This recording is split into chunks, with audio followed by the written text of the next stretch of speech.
За хүмүн наашаас уу. Чамд нэг чухал зүйл хэлье. Төсөөлтөө чи насаараа зүтгэхэд өөрийгөө хөгжүүлээд хамаг байдгаа зориулаад байдаг. Гэтэл эцсийн дүндээ хүртэх ёстойгоос хамаагүй бага юм агч байна уу? Тань санагдаж байна уу? Надад нэг Мордехай гэдэг хуучны танил бий. Ястаар нөгөө гартаа дүүтэй, ухаантай, сэтгэлтэй хүндээ. Бусдын хийж чадахгүйгээр хийн. Гэтэл орлого нь яг л нөгөө байрны мөнгө, ойр зуурын зардалдаа арай ядан хүрэхтүүдий. Яагаад гэвэл тэр өөрийгөө үнэж мэддэггүй байсан юм. Энэ бол эдийн засаг, хямрал, эсвэл өрсөлдөөний буруу биш. Энэ бол зүгээр л өөрийгөө хямдхан зардаг муу зуршил. Бидэнд багаас минь шудраг вэ, даруу вэ, битгий өнгөр ви задрда. Гэхдээ энэ зан чинь чамайг хаашаа аваачдгийг мэдэх үү? Чи 200% зүтгээд байхад чамд ердөө 50%-ийг нь төлдөг тэр ангал руу л хөтлөнө. Тэгээд чи яах вэ? Хамгийн гол нь би шудраг хүн гэж өөрийгөө хуурна. Гэхдээ шудраг байна гэдэг чинь өөрийгөө доош нь хийн гэсэн үг биш шүү дээ. Би чамд үе дамжиж ирсэн еврей үндэстний санхүүгийн мэрэгэн ухаанаас хаваарцъя. Энэ бол зүгээр нэг онол биш. Цаг хугацаагаар шалгарсан зарчмууд. Надад итэг. Чи заавал би мундаг гэж орилох албагүй. Гэхдээ чи өөрийгөө хүндэлдэг байх ёстой. Тэгж байжд хорвоо ертөнц чамайд анзаарна. Яагаад зарим хүмүүс үргэж эрэгттэй, амжилттай байхад, зарим нь хөдөлмөр дундаа живэд байдаг юм бол? Энэ бол тохиолдол биш. Чи юу хийж байгаадаа биш. Өөрийгөө хэрхэн үнэж байгаадаа л хамаг учир бий. Эд шид шиг санагдана. Чи өөрийгөө үнэж эхлэхэд амьдрал чамайг үнэж эхэлдэг юм. Залуу байхдаа би бизнесийн багш тэрэ очиход тэр надад нэг л өгүүлбэр хэлсэн нь миний амьдралыг бүр мөсөн өөрчилсөн юм. Хүмүн чи ядуу биш ээ. Чи зүгээр л өөрийгөө хитрхи хямдхан зараад байна гэж. Тэр үед би учрыг нь сайн олоогүй л дээ.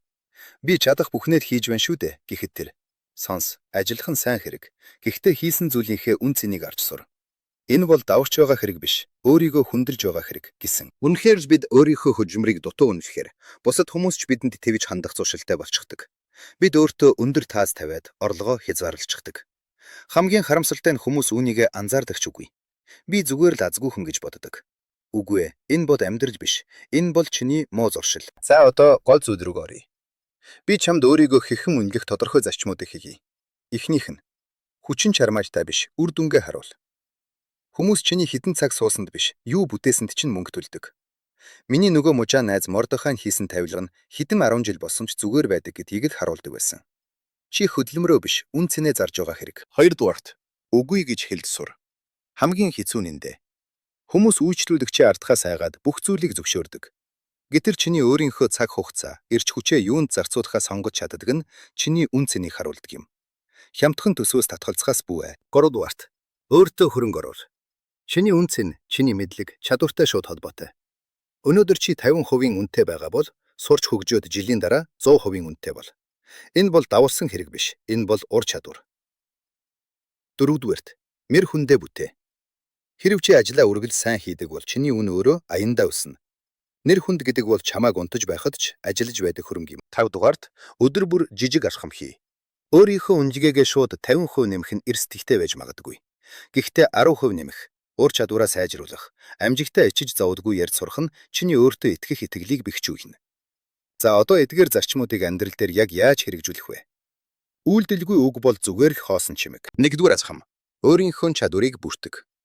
Цаас аваад 3 баг нь болгож хувааж бич. Би юуг бусдаас илүү хийж чадах вэ? Би ямар үр дүнг амдаж чадах вэ? Хүмүүс яг юуны төлөө надад мөнгө төлөх вэ? Тэгээд дүгнэлт хийгээд үзээрэй. Жишээ нь одноо гэдэг дизайнер бүсгүй байлаа. Тэр дизайн хүмүүст тийм ч үн цэнтэй биш гэж бодоод үнэ үргэлж баг тавьдаг байв. Гэтэл хийсэн ажлуудаа жигсаагаад хартал түүний дизайн бизнест нь хичнээн их ашиг авчирсныг ойлгосон юм. Тэгээд үнэ 40% нэмэхэд нэг ч үйлчлүүлэгч явчихаагүй. Харин ч үн цэнийг нь мэддэг шинэ хүмүүс ирсэн. 2 дугаар ашхам. Зүтгэлээ биш үр дүнгээ харуул. Дээр хэлсэнчлэн хүмүүс чиний хөлсөнд биш, үр дүнд мөнгө төлдөг. 3 дугаар алхам. Үгүй гэж хэлж сур. Нэгэн хуульч найз минь байлаа. Туршлага суун гэдэл ирсэн болонд хямдхан үйлчилдэг байв. Гэтэл хямдхан ажлуудаас татгалзаж эхлэхэд үлдсэн үйлчлүүлэгчид нь түүнийг жинхэнэ шинжээж гэж хараад 3 дахин илүү төлж эхэлсэн. Үргэлж бэлэн байхаа божхоор л чи үн цэнтэй болдог юм. 4 дугаар алхам. Үнэ зөв хэлж сур. Миний ажил ийм үнэтэй гэж хэлэхдээ бид хэд өвдөр. Уурлаж даварч биш, зүгээр л тайван шударгаар хэл. Миний туршлага дарлах үр дүн ийм үнэтэй гэж хэлэхэд хорвоо ертөнц чамаас цугтахгүй. Жишээ нь нэг гэрэл зурагч найз минь 50,000-аар зураг авдаг байснаа 150 болгож өсгсөн. Эхэндээ хүмүүс байхсан ч зөвшөөрсөн хүмүүс нь түүнийг илүү их хүндэж, бусдад санал болгож эхэлсэн. 5 дугаар ашхам. Өөртөө болон өөрийн брэнддээ хөрөнгө оруул. 6 дугаар ашхам. Үн болон үн цэнийгээ бага багаар өсөг. Таних бизнесмен маань хагасчил тутамд үнэ 10% өсгдөг байв. Тэр үнийгээ миний ур чадвар, үйлчлэгээ сайжирч байгаагийн илрэл гэж тайлбарладаг байсан. Үр дүнд нь үйлчлүүлэгчээ алдахгүйгээр орлого нь өссөн юм. 7 дугаар ашхам. Эдгээр зарчмыг амьдралынхаа бүх талбарт хэрэгжүүл.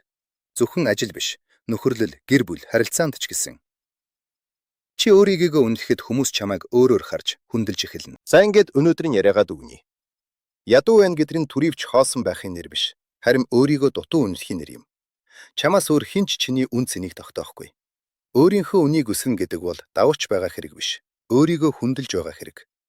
Өөрийгөө хүндлэх нь эгоизм биш, харин би үн цэнтэй зүйл хийж байна. Миний цаг хугацаа, хүч хөдөлмөр үнэтэй гэдгийг бусдад харуулж байгаа хэрэг. Төгс бодохыг битгий хүлээ. Төгс мөнгө гэж хизээж байхгүй.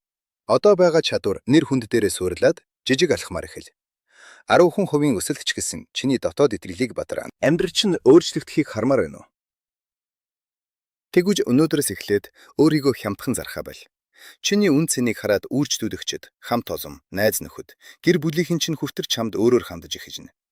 Хамгийн гол нь чи өөрөө өөртөө итгэлтэй болно. Энэ итгэлийг мөнгөөр худалдаж авч болохгүй ч энэ итгэлээр шин боломж, санхүүгийн эрх чөлөөний үүдийг нээж өгдөг юм. Энэ бүхэн тийм ч хэцүү биш. Гэхдээ чамаас сахилга бат эр зориг шаардна. Би бодож байснаасаа илүү үнэтэй хүн гэж өөртөө үннийг хэлэх эр зориг. Тэгээд тэр үннийхээ төлөө өдөр бүр үйлдэлхийг сахилга бат. Хэрв чи энэ мэдлэгийг зүгээр нэг сонсоод өнгөрөөхгүй гэж байгаа бол яг одоо нэг чадвараа бичээд үүнийхээ үнийг яаж өсгөхөө шийд. Энэ жижигхэн ашхамл том өөрчлөлтийн эхлэл болно. Амьдрал дэндүү богинохон учраас өөрийгөө хямдхан зарж бүүр. Өнөөдөр өөрийгөө үнэлж эхэл. Маргааш хорвоо ертөнц чамайг үнэлэх болно. Мэргэм ухаантай хамт байж амьдралаа цэцэгдүүлээрэй. Дараагийн дугаараар эргээд уулзцгаая.